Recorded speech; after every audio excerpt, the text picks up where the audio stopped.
Du er taget afsted med en masse frivillige fra banden. I er op mod 40 afsted i aften. Hvorfor er I taget afsted til Esbjerg? Vi er stadig afsted blandt andet for at være sammen, men selvfølgelig går vi også ekstremt meget op i, hvordan det går af Skjern.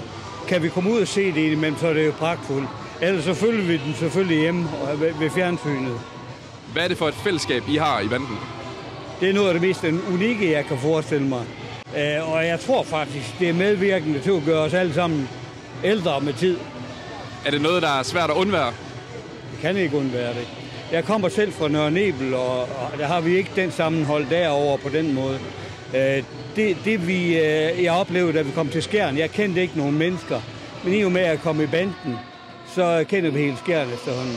Pragtfuldt. Christian Rådsø, du er talentchef i Skjern håndbold. Bag dig står 30-40 unge knægte. Hvorfor er I taget til Esbjerg i aften?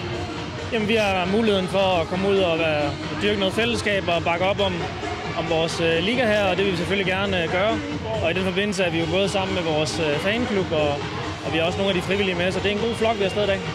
I er op mod 200, du siger, fanklubben er afsted, banden, de frivillige er også afsted. Hvad siger det om opbakningen til Skjern håndbold, at der næsten er 200 afsted i aften? Jamen, håndboldklubben er jo en lokal stolthed, og det er jo en fornøjelse at være afsted som en større enhed. Og det er jo det fællesskab, vi gerne vil dyrke og være en del af.